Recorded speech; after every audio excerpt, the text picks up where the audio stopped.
Smart FM presents Tay Day Way Show with Tung Desem Wadding In.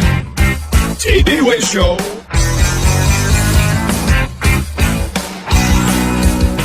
Selamat pagi Indonesia, selamat pagi Smart Listener. Bagaimana kabar Anda di Kamis pagi ini?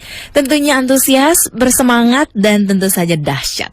Seperti biasa Kamis pagi di Smart FM Network, kita bergabung bersama dalam TDW Show alias Tung Desem Wadding In Show. Untuk edisi pagi ini Kamis 10 Oktober 2013, saya Alina Mahamel, dan selama 1 jam ke depan saya akan bersama dengan Pak Tung Desem Wadding In. Dan kebetulan pagi ini Pak Tung sedang berada di kota Surabaya untuk satu kepentingan, dan juga barangkali dengan kepentingan-kepentingan lainnya gitu ya, sehingga tidak bisa bersama saya di studio Smart FM Jakarta. Tapi saya tetap akan ngobrol dengan beliau melalui sambungan line telepon pagi ini. Yang sudah tersambung di ujung telepon ada Pak Tung. Salam dahsyat, selamat pagi Pak Tung, apa kabar? Salam dahsyat Mame, salam dahsyat Smart Listener yang saya cintai. Asik. Apa kabar Pak Tung, semuanya baik dan kabarnya dahsyat? Mbahnya dahsyat. Mbahnya dahsyat ya Pak Tung ya. Oke, di Surabaya sampai kapan Pak Tung? Sampai hari Minggu kita sedang memberikan satu training sales and marketing revolution selama 5 hari full. Oke. Setelah Surabaya nanti dinantikan di kota-kota lainnya juga ya Pak Tung ya. Yes. Biar semuanya se-Indonesia Raya ini merasakan sentuhan magic dari Pak Tung. Oke. Oke, pagi ini kita akan bicara tentang the science of winning and losing. Wah, ternyata untuk soal kemenangan dan juga misalnya kita rugi, kalah gitu ya, nggak untung gitu, ternyata ada ilmunya juga ya Pak Tung ya. Nanti Ya, kita akan berbagi. Ada secara ilmiahnya. Gimana cara untuk memahaminya dan benar-benar menerapkan the science of winning and losing ini. Nanti Anda juga bisa follow Twitter kami di @radiosmartfm. Anda bisa interaksi langsung di 021-398-33888. Dan juga Anda bisa SMS di 0812-11-12-959. Oke Pak Tung. Iya. Orang bilang hidup itu ada senang, ada susah, ya kan? Ada siang, ada malam. Ada pagi, ada siang juga. Ada sibuk, ada enggak, atau ada macet, ada lancar lah, ibaratnya seperti itu. Nah, dalam hidup juga ada winning dan juga ada losing. Ada saatnya menang, ada saatnya kehilangan. Nah, the science of winning and losing ini, apa yang ingin Pak Tung sampaikan melalui the science of winning and losing ini? Silakan. Jadi dulu saya ini ceritanya orang yang kompetitif gitu ya. Sekarang sampai hari juga masih kompetitif, masih senang istilahnya untuk ayo bersaing gitu. Berkompetisi beberapa gitu ya. Saat misalnya pada waktu itu diminta untuk tampil di Kompas TV pada sama James Dwi untuk lomba seperti cepat-cepat yang kita tidak pernah ngerti yang ditanya apa. Yeah. Tapi ya oke, gitu ya, ikut gitu, tapi seru sekali gitu ya. Jadi jadinya juga sangat sportif, sangat kompetitif. Jadi saya juga ayo mau kalah menang nggak masalah, pokoknya ikut, seru aja gitu. Nah tetapi jadi bahkan pada waktu itu saya ditanya gimana resepnya, tenang saja, saya waktu diwawancara Kompas TV sebelumnya mau ikut ini bagaimana, saya bilang saya pasti menang, minimal juara 2. Minimal juara 2. Masih menang minimal juara 2 karena pesertanya juga cuma 2, ya kan? Iya. Jadi dan ternyata dari saya sering ikut lomba begitu ya. Zaman dulu segala lomba aja saya ikut. Jadi lomba tenis meja, terus lomba panco. Waduh, panco aja ikut juga. Panco juga ikut ya. Tarik tambang, lomba voli, lomba basket, lomba catur, kemudian makan kerupuk enggak? Bayangin, saya ikut tenis meja, tapi ikut lomba badminton juga gitu. Terus lomba karya tulis ilmiah, lomba segala lomba saya ikut. Jadi bahkan lomba pidato, lomba jadi pada waktu lomba cepat-cepat P4. Terus jadi saya pada waktu kuliah tuh saya punya 32 piagam. Waktu SMA atau SD? Waktu kuliah. Oh, waktu kuliah. Waktu kuliah ada SMA ya 32 piagam. Waktu kuliahnya aja 32 piagam. Nah, tapi pada waktu itu akhirnya saya juga terpilih jadi mahasiswa teladan. Nomor 1 di Fakultas Hukum Universitas 11 Maret.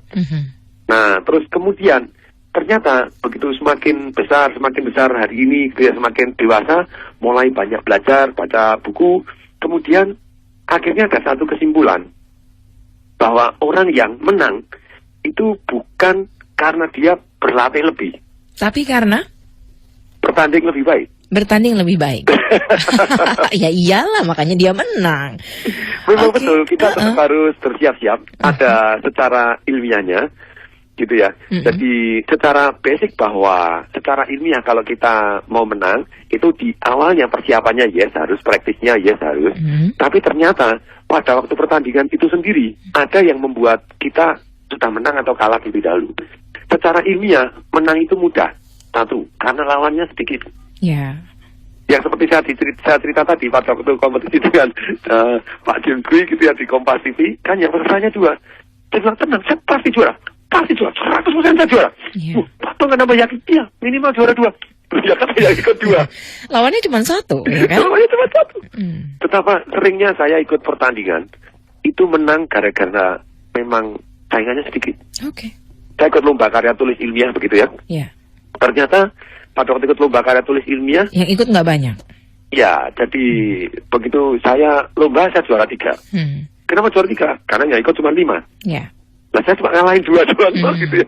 Paling nggak dapat juara lah ya patungnya, meskipun 1, 2, atau 3 gitu kan juaranya. Ya. Dan ternyata kemudian karena saya bertanding sudah istilahnya jadi lebih experience dan saya tahu kenapa kok saya bertanding dengan lebih baik.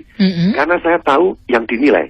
Bagaimana kita bisa bertanding dengan baik kalau kita tidak tahu apa yang dinilai. Oke, tahu yang dinilai ya. Contoh, ya. Kalau pada waktu saya lomba karya tulis ilmiah gitu ya, dan saya tahu, oh yang dinilai ini, maka saya bertanding lebih baik daripada orang yang latihan, belajar metodologi riset, dan segala macam semuanya, sekian tahun. Syaratnya itu semester 5, orang harus ikut istilahnya lomba karya tulis ilmiah itu minimal semester 5, karena dia sudah belajar logika, belajar metodologi riset. Saya semester 1 sudah ikut. Dan saya bertanding dengan lebih baik dengan orang yang semester 7, bahkan ada yang semester 9 gitu ya. Baik. Nah, ternyata waktu saya semester 3 saya sudah juara sampai tingkat nasional. Kok bisa?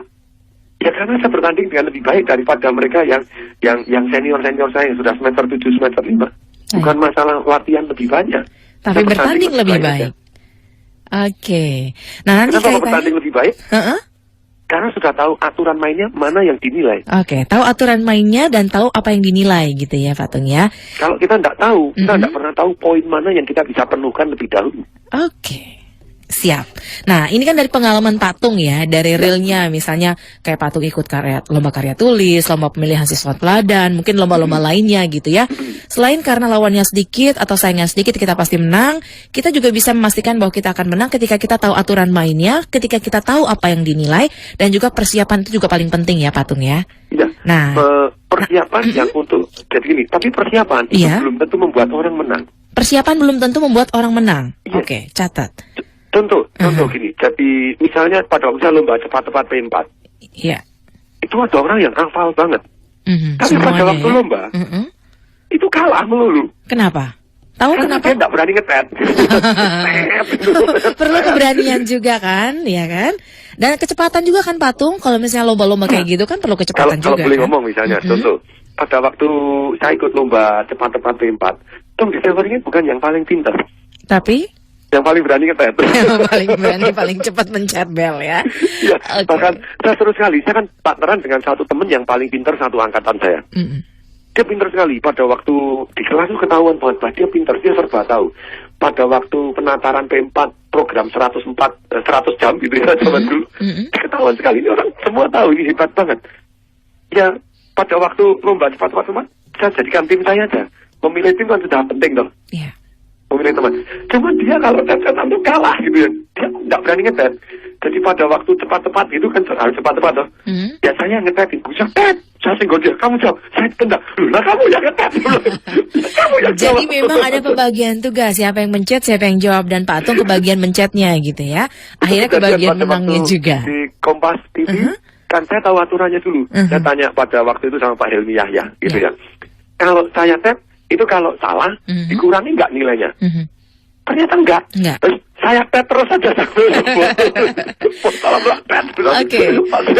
Berarti memang ada ilmunya ya Patung ya. Nanti kita akan bahas lebih lanjut ya Patung ya. Soal ilmu dari bagaimana cara memenangkan sesuatu. Nah, ini ada ilmunya yang nanti akan saya sampaikan yang saya baru belajar dan sungguh-sungguh sangat menarik gitu ya. Betul. Nanti kita akan bahas lebih lanjut ya Patung ya. Tapi sebelumnya kita harus jeda dulu sambil memberikan kesempatan bagi Anda yang sudah mengetahui topik pagi ini untuk juga ikutan bergabung bersama kami dalam TDW Show. Silakan langsung telepon di 021 398 33888 dan juga SMS di 0812 11 12 959. The Science of Winning and Losing. Anda bisa follow Twitter kami juga di @radiosmartfm. TDW Show with Tung Desem Waddingin. Masih lanjut lagi di TDW Show, The Science of Winning and Losing. Ternyata untuk menang itu gampang, asal tahu caranya. Tadi rahasia dari Patung, rahasia dari kemenangan-kemenangan yang pernah dirasakan oleh Patung adalah kita tahu lawannya sedikit, saingannya sedikit, jadi makin pede gitu ya. Terus tahu yang dinilai, aturan mainnya, juga butuh persiapan. Tapi persiapan juga belum tentu menang, butuh keberanian dan juga kecepatan. Nah, kita akan lanjut lagi tentang The Science of Winning and Losing dari Patung. Nah, Patung, kita lanjut lagi nih, The Science of Winning. Tadi Patung sudah kasih tuh rahasia-rahasia untuk memperoleh kemenangan. Rahasianya Itu baru kulitnya doang ya Patung ya. Oke, masuk langsung ke yang lainnya deh. Silakan Patung. Jadi kalau kita mau betul-betul bersiap-siap, itu penting. Banyak orang bersiap-siap dan pada waktu bertanding mereka knockout. Misalnya mereka mau bertanding nyanyi, sudah latihan terus begitu pertandingan bisa suaranya langsung kalah. Masalah teknis ya. Lomba pidato. Sudah siap-siap latihan berjam-jam, ribuan jam, sudah bagus sekali. Pada waktu bertanding, tidak ada suaranya. Jebol. Tidak ada kompetitif fire-nya, tidak ada kepingin bersaing, menang dan timbul istilahnya turbo charge-nya malah membuat grogi, malah akhirnya dia kalah pada waktu pertandingan karena terlalu nervous misalnya begitu. Iya, grogi. Jadi, gitu ya. Ternyata untuk bertanding itu banyak hal-hal yang satu kita tahu aturannya dan pada waktu kita bertanding lebih baik. Nah, sekarang the science ini ada macam-macam. Satu, the science pada waktu preparation gitu ya. The science of preparation. Pada waktu bertanding. Baik. Kalau science pada waktu preparation itu begini. Orang yang menang itu ternyata pada waktu preparation dia 3. Satu, dia punya alasan yang sangat kuat. Oke, punya alasan yang sangat kuat. Dia punya alasan sangat kuat. Dia akan latihannya lebih hebat, lebih bagus, dan mau bayar ongkosnya. Kenapa kok dia mau siap-siap? Tapi belum tentu menang. Gitu, kalau nanti lomba dia jeblok, belum tentu menang. Gitu ya. Ini baru preparationnya ya, Patung ya? Ya, preparation. Science of preparation dan science pada waktu bertandingnya. Ya. Satu, kenapa kok dia bersiap-siap dengan lebih baik dengan yang lain, walaupun belum tentu menang gitu ya. Satu, karena dia punya alasan sangat kuat. Tanpa alasan sangat kuat, ya biasa-biasa aja gitu ya. Dulu saya lomba karya tulis ilmiah semangat sekali, ikut semester 1 aja ikut, gara-gara punya alasan secara ilmiah. Alasan yang sangat kuat secara ilmiahnya apa? Saya ditolak banyak cewek gitu. Jadi pelampiasan gitu. Tapi bagus loh, ditolak banyak cewek jadi kreatif kan. Gitu ya. Kenapa bingung? Karena namanya tidak ada yang mau. Karena goblok dulu sekolahnya waktu SMA. Tapi bagus, itu pelarian yang bagus itu. Nah, akhirnya tahu bahwa wanita itu senang sekali laki-laki yang menonjol, jadi ada satu api. Waduh, aku juga kepingin. Aku bisa. Laki-laki yang pintar itu memang selalu menarik perhatian perempuan. Ya kan? Nah, makanya itu jadi alasan sangat kuat karena dulu tidak bisa punya pacar, ditolak sana sini. Sian ya Patungnya. Tapi bagus pelampiasan atau pelariannya ke karya tulis. Dendam positif. Dendam positif. Jadi kita maju memberi arti untuk kita jauh lebih baik. Oke, punya alasan yang sangat kuat. Yang pertama ya Patungnya. Ya, the science punya alasan sangat kuat. The science of preparation yang kedua. Yang kedua ini apa? Kita punya goal jadi yang terbaik. Punya goal jadi yang terbaik. Kalau di urutannya sih nomor 1 kita punya goal jadi yang terbaik. Oke. Boleh karena punya alasan sangat kuat, maka yang kedua kita punya goal jadi yang terbaik. Kalau kita punya goal jadi yang terbaik, tentu saja kita lebih terarah. Istilahnya marahnya, lebih terarah dendam positifnya, lebih terarah segala usahanya untuk menjadi yang terbaik gitu ya. Jadi punya goal jadi yang terbaik. Secara ilmiah kalau Anda mau punya goal yang terbaik, yang lebih ilmiah ini science gitu ya. Anda tulis goalnya. Itu kemungkinan berhasilnya 39% lebih berhasil daripada orang yang tidak menulis goal. Yang kemudian secara ilmiah kalau Anda memberikan report kepada mentor Anda yang terbaik gitu ya, memberikan mentor-mentor terbaik itu 76% lebih berhasil daripada orang yang tidak menulis goal dan tidak menuliskan reportnya. Itu ada penelitian secara ilmiah. Yeah. Jadi orang yang nulis goal, itu kemungkinan berhasilnya 39% daripada orang yang tidak nulis goal sama sekali. Baik. Terus orang yang memberikan laporan rutin apa yang dia lakukan kepada mentornya, gitu ya, kepada pembimbingnya, bahwa ini progresnya seperti apa usahanya dia yang dia lakukan secara rutin, itu 76% lebih berhasil daripada yang tidak menulis goal, dan lebih berhasil daripada hanya menulis goal tapi tidak memberikan report. Ini science of preparation-nya, gitu ya. Kemudian yang ketiga, kita belajar dari yang terbaik. Belajar punya dari alasan yang sangat kuat, terbaik. punya Baik. goal jadi yang terbaik, dan kita belajar dari yang terbaik. Dari yang terbaik. Begitu kita belajar dari yang terbaik, kita tahu persis, ini aturan-aturan mainnya apa. Contoh, pada waktu saya mau ikut lomba karya tulis ilmiah, saya belajar dari juara-juara lomba karya tulis ilmiah. Saya belajar dari pembimbing-pembimbing yang juara lomba karya tulis ilmiah. Saya belajar dari juri-jurinya yang lomba karya tulis ilmiah. Akhirnya saya tahu aturannya. Kalau karya tulis ilmiah, itu referensinya, itu memakan poin 40% sendiri. Bagaimana cara memberikan poin 40% tadi, 40 angka dari 100 angka? Setiap satu referensi, satu bahan bacaan, satu yang kita rujuk, itu mempunyai satu nilai poin. Nah, berarti kalau orang hanya mempunyai 20 bahan rujukan, nilainya cuma 20 poin. Yeah. Dari 40, cuma 50% doang. Tidak bisa maksimum. Saya tak kasih 120 rujukan, otomatis 40 poin pasti full. Oke. Sudah menang awal dulu persiapannya. Karena udah tahu ya, yang dinilai referensinya itu 40% dari penilaian. Karena belajar dari yang terbaik. Oke. Belajar dari yang apa yang dinilai. Kalau Anda tidak tahu apa yang dinilai, bagaimana kita bisa berjuang memajukan nilainya kan, gitu Oke. Itu baru the science of preparation-nya sebelum bertandingnya gitu ya. Science of bertandingnya, wah sangat penting. Anda siap-siap tanding digebuk doang langsung kalah.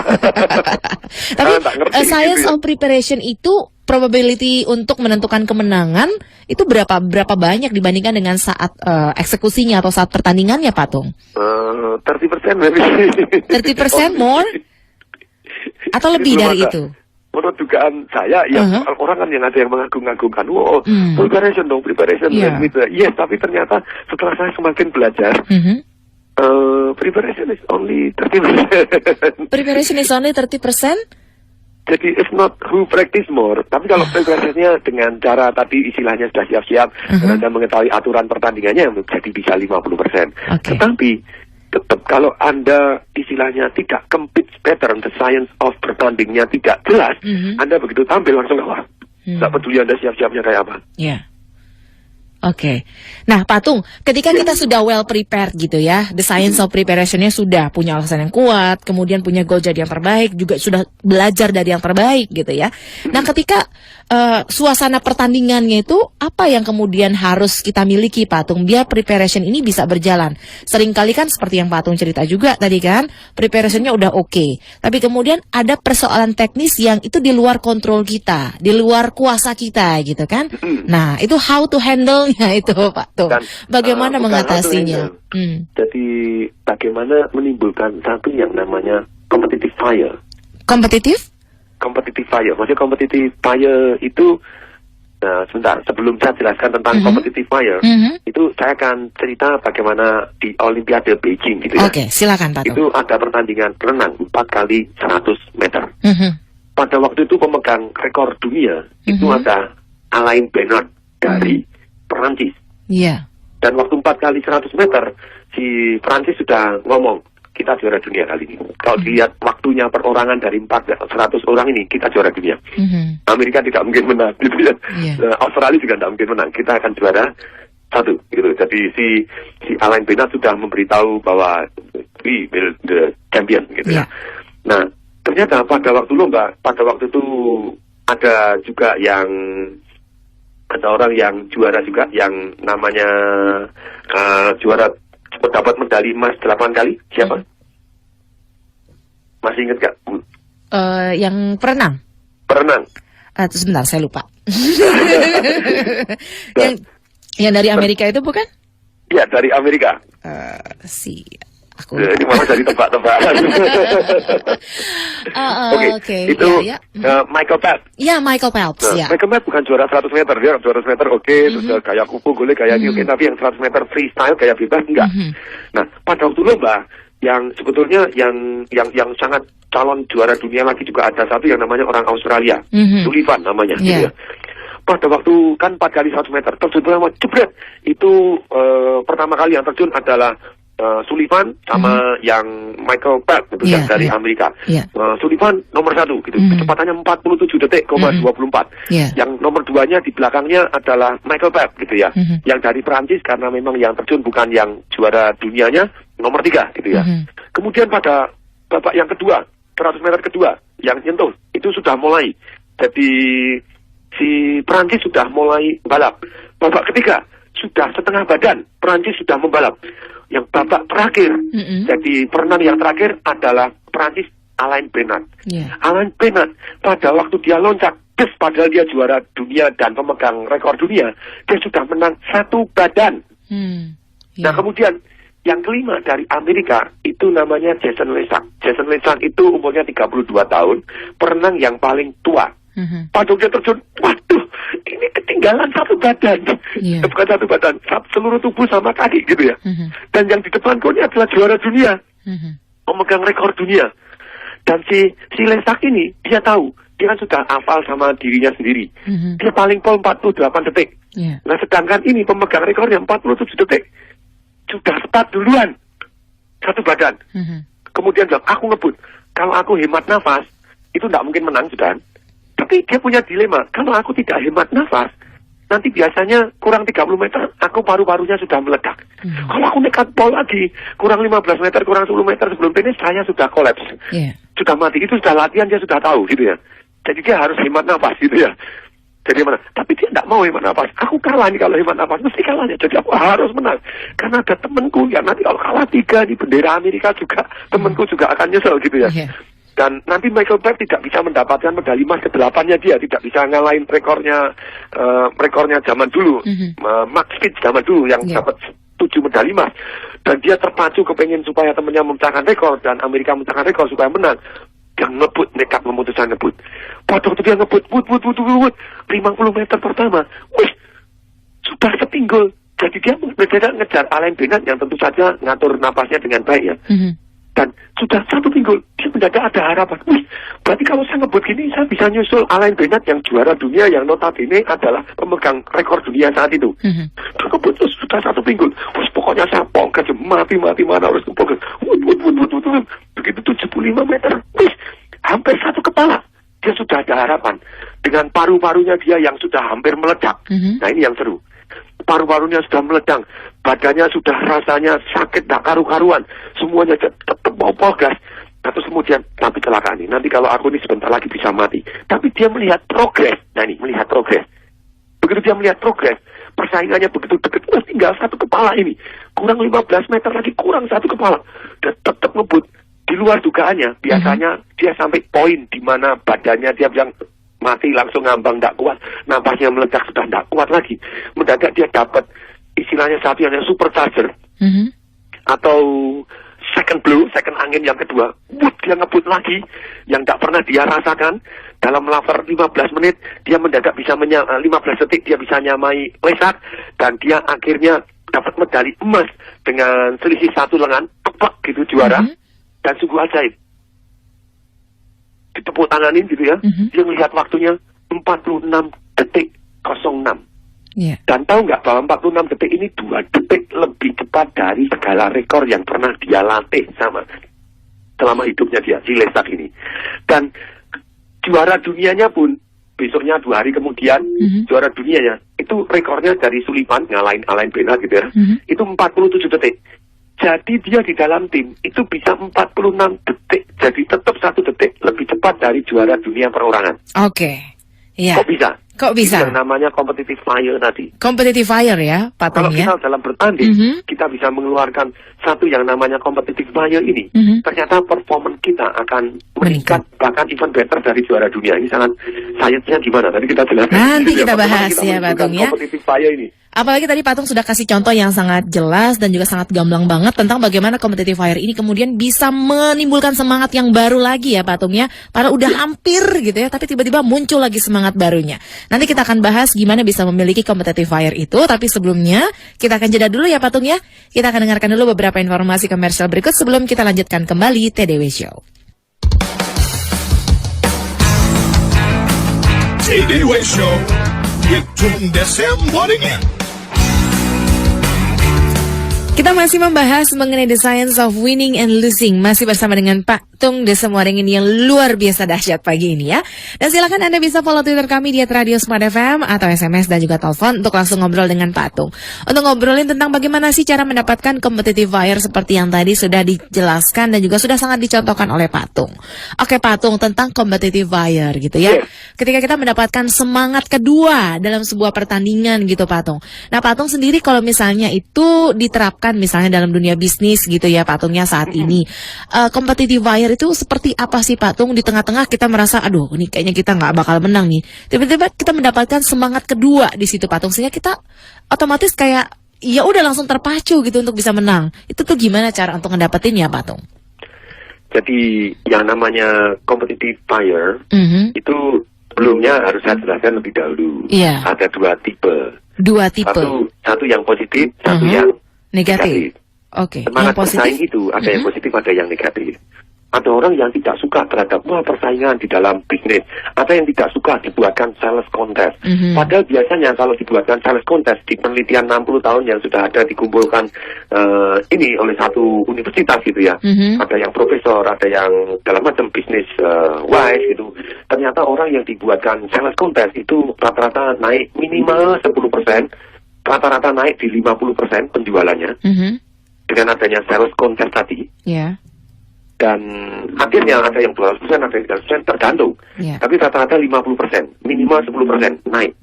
Setiap ada sales contest selalu akan naik daripada tidak ada kontes. Tapi inilah, jadi yang kompetisi, semangat kompetisi yang positif itu sebetulnya yang menghasilkan perseverance, jadi daya tahan, determinasi. Jadi bagaimana timbul menghadapi tantangan dan menghargai aturan. Kalau dia tidak menghargai aturan, dia tidak bisa menang juga gitu ya. Dan satu istilahnya satu kemampuan untuk merasa puas gitu ya, karena sudah melakukan usaha yang layak, walaupun kita kalah. Anak saya kemarin ikut lomba lagi gitu ya, lomba renang tuh yang kecil. Kalah dia nomor 6, tapi dia puas gitu. Karena dia latihan dan kemudian lomba, dan pada waktu itu dia bertandingnya tidak dengan baik. Dia latihannya sudah bagus tapi tandingnya tidak baik. Akhirnya kita ketahuan kenapa dia kalah gitu ya. Tapi Pak Tung, apakah memang selalu harus ada suasana ataupun nuansa yang kompetitif gitu sehingga membangkitkan semangat gitu Pak Tung? Karena kalau nggak ada kayak kompetisi gitu kayaknya udah nggak ada semangat lagi gitu Pak Tung.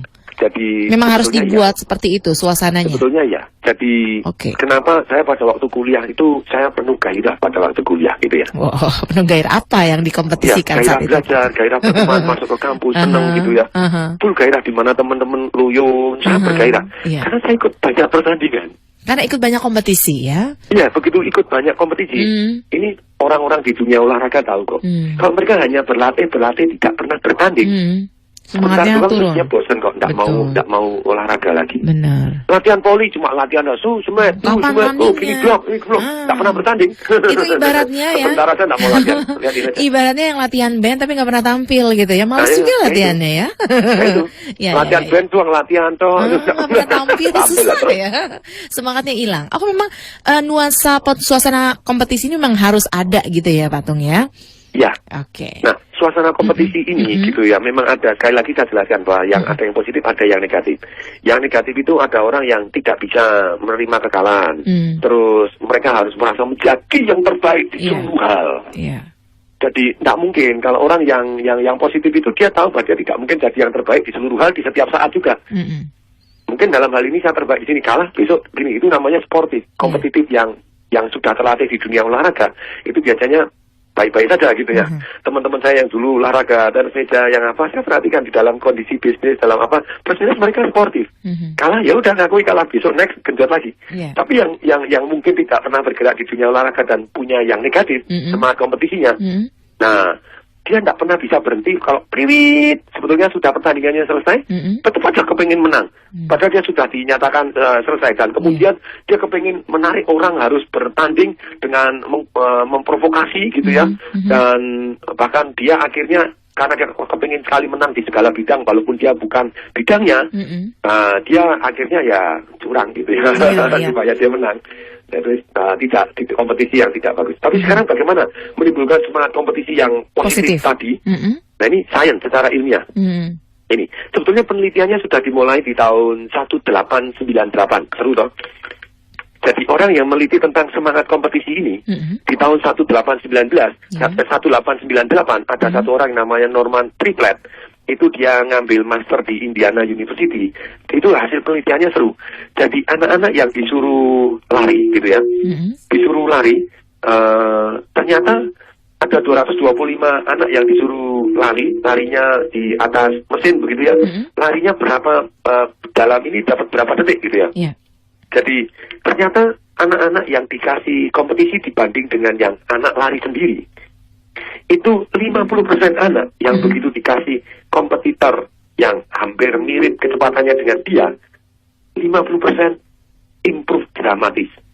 Meningkat gitu ya? Ya, meningkat dramatis. 25% tetap, 25% malah turun. Oke. Apakah memang dengan membangun suasana yang kompetitif gitu ya, memberikan kompetitor yang relatif lebih sama ataupun lebih baik gitu ya, itu membuat kita tuh jadi lebih terpacu lagi gitu ya, Pak Tung ya? Betul sekali. Jadi kompetisi itu ternyata kalau terlalu jauh membuat orang frustasi. Kalau bedanya terlalu jauh membuat frustasi. Nggak mungkin menang lah. Yang bagus itu kompetitornya tuh yang selevel atau gimana, Pak Tung? Yang sedikit di atas kita, sedikit hampir dapat. Sedikit di atas kita itu. Kayaknya ini jadi komentator bola cocok nih kayaknya, Pak Tung ya. Sekali. Berbahaya gitu ya. Nah, oke, lanjut. Yang menarik di sini, jadi secara ilmiah gitu, ternyata tidak semua orang dikasih kompetisi akan bangun. Jadi ada orang yang secara alamiah, bukan dari sononya, memang dari situasi yang pernah dia buat, mereka tidak kompetitif. Begitu dikasih di satu yang namanya competition, langsung drop, prestasinya malah drop. Malah turun. Itu 25%. 50% naik. Tapi yang 25% yang drop ini, ternyata bisa naik juga kalau dikasih kompetisi. Kalau dia dipersiapkan dengan lebih baik. Preparationnya lebih matang lagi gitu ya. Kasih contoh. Ini ada penelitian di 2011-2012. Penelitiannya massal ini. 1.314 calon militer yang masuk di Amerika. Nah, kadet gitu ya. Ternyata dari awal itu sudah diteliti. Ada yang kelompok pinter-pinter, ada yang kelompok tengah, nggak begitu pinter tapi ya nggak goblok, ada yang kelompok yang mepet-mepet goblok. Nah, oleh satu peneliti ini, penelitinya tidak pernah diungkap ya, ini skuadron untuk angkatan udara gitu. Dia punya, nanti kalau yang goblok dicampur yang pinter, nanti mestinya dia akan jadi pinter. Jadi mereka akan terbiasa ikut pelajarannya, bahasanya, ikut mau belajarnya. Jadi dia keluarkan yang menengah di dalam satu kelas. Yang tengah disendiriin, yang goblok dicampur sama yang gerombolan-gerombolan pinter. Makan bareng, tempat tidur dicampur. Tapi sungguh menarik pada waktu diamatin. Hasilnya apa, Pak? Pinter, itu dia ngegeng sendiri. Yang pinter ngegeng sendiri dalam arti yang goblok ngegeng sendiri. Jadi goblok ikut satu yang namanya partai goblok. Ternyata pada waktu dites, ternyata yang drop, yang gagal, jauh lebih banyak daripada kelas yang dicampur semua. Kelas yang semuanya dicampur, itu jauh lebih baik. Maksudnya gini, yang goblok dicampur yang pinter, karena selisihnya jaraknya terlalu jauh, mereka frustasi dan akhirnya makin goblok. Tidak. Tapi ini yang harus penelitiannya harus ditingkatkan lagi nih. Ini secara ilmiah gini. Ternyata selalu ada juga dari misalnya 100 orang yang tidak pinter dicampur dengan yang sangat-sangat pinter tadi, 97% malah jadi turun prestasinya. Tapi ada 3% yang naik. Apa kelebihannya yang naik ini? Ternyata kelebihan yang naik ini, dia tetap bergaul dengan yang pinter. Dia tertantang, bukan tertekan. Nah, dia memberi arti yang berbeda. Jadi dia berprestasi bisa melejit.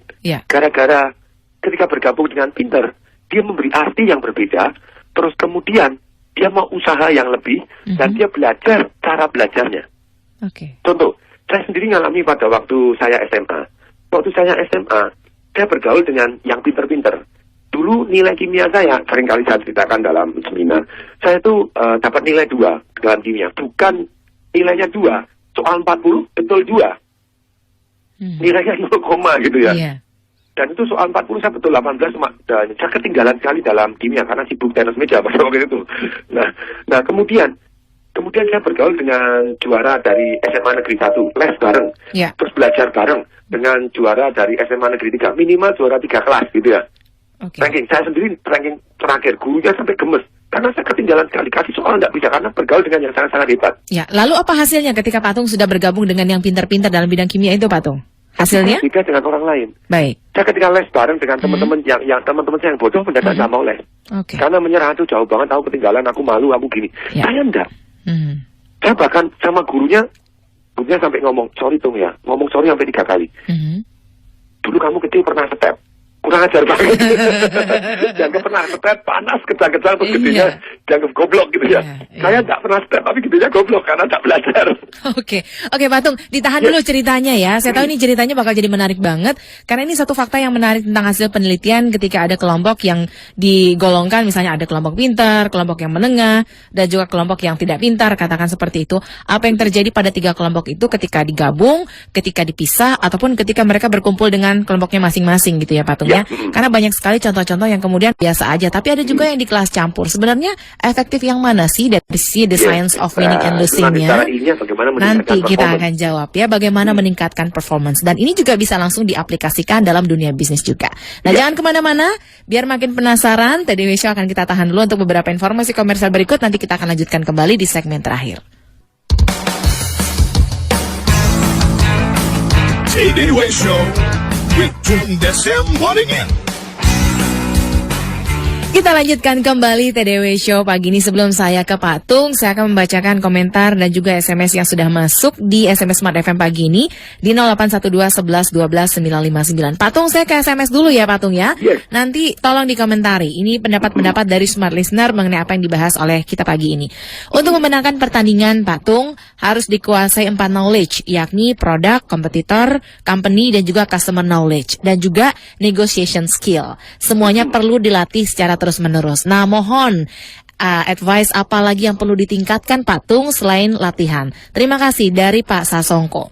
Kemudian ada juga Pak Junaidi di Jakarta. Saya sudah tahu Pak Tung alasan yang sangat kuat, tapi kok ini nggak mau action ya? Ada apa dengan saya? Masih kurang kuat ternyata ya. Oke Pak Junaidi, thank you untuk SMS-nya. Kemudian ada komentar dari Aulia di Jakarta. Yang menang dalam pertempuran itu Pak Tung bukanlah dia yang paling banyak membunuh, tapi dialah yang lebih sabar dan lebih punya daya tahan lebih lama daripada musuhnya. Jos Pak Tung. Jos juga ya buat Aulia di Jakarta Timur. Ada Arif di Bandar Lampung. Dahsyat Pak Tung, salam dahsyat juga buat Mas Arif. Mau tanya nih, apakah kemenangan itu juga pasti menghasilkan kebahagiaan? Dan bagaimana meng-create kemenangan yang penuh dengan kebahagiaan? Nah Pak Tung, ini dari komentar-komentar dan juga pertanyaan-pertanyaan ini silahkan dikomentari dan juga ditanggapi. Iya. Jadi tidak semua kemenangan akan membawa kebahagiaan kalau Anda menangnya curang lagi. Lalu bagaimana kemenangan yang penuh dengan kebahagiaan Pak Tung? Ya, menang yang fair, yang juga tidak merendahkan orang lain tapi memacu orang lain juga menjadi tambah lebih baik. Lebih jos ya Pak Tung ya? Jadi pada waktu saya bertanding pun, ketika pada waktu itu misalnya Pak Jendi nilainya agak kurang sedikit dari saya, kemudian malah saya, oh boleh nggak saya nyebrang sana? Pak Ilmiahnya boleh, oke saya motivasi Pak Jendi, ayo Pak Jendi, yuk Anda bisa. Pak Ilmiahnya geleng-geleng, ini gimana nih, kompetitornya malah dimotivasi. Motivator ya kan, lawan pun dimotivasi ya kan. Okay. Tapi jadi satu begini. Iya. Jadi kalau dari hasil tes tadi, ternyata kelas-kelas yang kalau diseimbangkan, ini kesimpulannya begini. Misalnya ada Profesor Stephen Garcia gitu ya, yang dia meneliti, kalau kelasnya terlalu banyak, itu nilai tes SAT itu skor untuk bagaimana masuk universitas gitu ya. Dites misalnya gede di big venue gitu ya, ribuan orang dites bareng, ternyata nilainya berkurang daripada kalau dites di kelas yang kecil-kecil.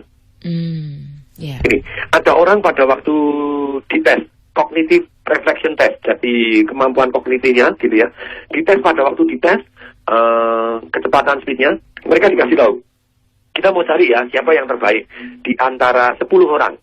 Nah ternyata orang yang dikasih tahu kamu akan dites lebih baik mana yang dari 10 orang, mereka lebih cepat, lebih bagus daripada ketika mereka dikasih tahu bahwa kamu ini dites di antara 100 orang. Jadi ternyata ketika grupnya kecil, di mana orang merasa kemungkinan menangnya ada, mereka akan lebih kompetitif, fire-nya keluar daripada kalau grupnya terlalu besar. Jadi ketika kita di dalam bisnis kita punya grup sales 100 orang, grup teller 100 orang. Kebanyakan ya? Dikurangin aja. Dibagi kelas-kelas tim-tim lebih kecil. Oke, tim-tim kecil. Jadi kalau dan anggota tim misalnya, ini terdiri dari anggota tim, kita harus menang. Anggota timnya berapa? 200. Semangat Terlalu kompetisinya nggak keluar. Okay. Ini anggota timnya 5. Mereka semangat kompetitif fire-nya keluar. Oke. Dan Lalu kalau harus dicampur nggak, Patung? Kenapa? Antara sales yang jagoan sama sales yang biasa dalam kelompok-kelompok kecil itu apakah dijadiin satu atau kalau di dalam pisah-pisah? bertanding itu bukan dicampur. Lawannya harus masing-masing dengan kelasnya masing-masing. Oh, lawannya yang masing-masing dengan lawan kelasnya jagoan. masing-masing. Yang medium macam medium. Yang di squadron di Amerika tadi, ternyata kelas-kelas yang medium. Yang medium loh, karena mereka kelas yang medium dipisahkan sendiri. Tidak dicampur dengan yang pintar, tidak dicampurkan dengan yang goblok. Mereka berprestasi, bahkan prestasinya ada yang lebih dahsyat dibanding kelas yang pintar. Sungguh menarik, performanya naik. Nah, contoh gampang, pada waktu sales contest misalnya begitu ya. Pada waktu sales contest, itu ketika terlalu jauh, mereka sudah ngebos, tidak mau usaha. Nah, untuk supaya tidak terlalu jauh, apa yang dilakukan? Kumulatif dibedakan dengan yang daily leader. Lomba ada dibagi dua. Daily leader berarti saya menang per hari. Begitu orang yang tercantum menang hari itu, ternyata prestasi berikutnya dia lebih bagus daripada yang tidak pernah diumumkan daily leadernya. Pokoknya akhir pertandingan, oke, juara umumnya adalah kita. Karena kumulatif mereka sudah melihat. Begitu mereka melihat kumulatifnya, terlalu jauh, tidak mungkin ngejar. Mereka tidak semangat. Tapi begitu juara hariannya diumumkan, aku bisa ngalahkan ini yang kumulatif, hari ini aku sikat. Besok mereka lebih semangat, walaupun cara kumulatifnya masih kalah. Jadi, the science of bagaimana bertanding gitu ya, winning tadi, pada waktu pertandingan, bukan preparation-nya, itu ternyata misalnya begini. Kalau Anda dikasih saingan yang sedikit closer dengan Anda, bisa kalah menang. Bahkan kalau ada rivalry itu dua. Kayak film sekarang yang baru main, Rush gitu ya. Rush itu filmnya bagaimana Niki Lauda bersaing dengan James Hunt. Itu waduh, orangnya itu bersaing dua-duanya itu ya sudah. Itu fighting spiritnya jangan tanya. Levelnya sepadan gitu ya, Patung ya. Jadi tidak ada yang lebih meningkatkan semangat bertanding. Kecuali nomor satu yang paling meningkatkan semangat bertanding itu adalah tadi adanya saingan yang sangat dekat dengan kita. Saingan yang sangat dekat dengan kita. Patung, mungkin sebagai highlight ataupun closing dari Today Show pagi ini tentang the science of winning and losing, apa yang kira-kira poin penting yang bisa kita dapatkan dari penjelasan dan juga contoh-contoh yang sudah diberikan oleh Patung? Silakan, Patung. Ya, untuk menang itu kita bukan hanya bersiap dengan baik, tapi harus bertanding dengan baik. Bertanding dengan baik itu yang membuat kita meningkatkan prestasi kita dengan lebih luar biasa ketika kita ada kompetitor yang close dengan kita. Jadi kita harus memilih lawan yang close dengan kita, mendadak performa kita naik, kita bisa lebih dahsyat lagi. Nah ini Mbak Amel, boleh saya cerita sedikit? Iya, waktu kita bagaimana terbatas, Patung. Singkat ya, Patung ya. Ya. Anda ada satu seminar bagaimana orang tua bisa membangkitkan competitiveness ini untuk anak-anak kita, gitu ya. Khusus untuk orang tua, super parent. Itu trainernya dari Singapura yang kita batalkan ke Indonesia dan kemudian kita terjemahkan, yaitu Dr. Ernest Wong. Tanggal 12-13 Oktober ini di Hotel Ciputra. Kalau di Singapura Anda harus bayar 1.000 Sing dollar, tidak atau 9 juta sendiri. Tapi khusus di Indonesia Anda cukup bayar 500 Sing dollar, boleh datang sepasang, boleh datang berdua. Caranya bagaimana? Anda SMS SP singkatan super parent, kemudian nama Anda. Anda daftarkan SMS ke 08111 081-nya 3 kali 63873. Saya ulangi pelan-pelan. 08111 081-nya 3 kali 63873. Ini setahun cuma sekali ini doang. Bagaimana kita menjadi super parent, membangkitkan semangat kompetitif anak kita, bagaimana ngajar anak kita dekat dengan orang tua, bisa ngobrol dengan baik, terbuka dengan orang tua. Tanggal 12-13 Oktober ini di Hotel Ciputra, setahun cuma sekali ini doang.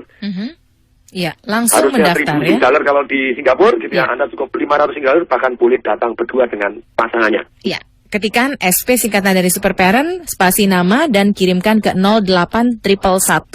08111633873. Gitu ya, Patung ya? Iya, ya cuma sekali ini doang setahun. Langsung mendaftar ke sana. Patung, harus kita akhiri TDW Show untuk pagi ini. Kita lanjut lagi ya, Patungnya, minggu depan ya, Patung ya. Saya tunggu kehadirannya dengan semangat yang luar biasa dahsyat di studio Smart FM Jakarta. Semoga tadi show pagi ini bermanfaat untuk kita semua. Akhirnya bersama produser acara yang bertugas ada Herci Aldianti, saya Alina Mahamel, dan Tung Desem Waringin. Kami mengucapkan salam dahsyat. That was Tay Way Show with Tung Desem Wadding In. Brought to you by Smart FM Network.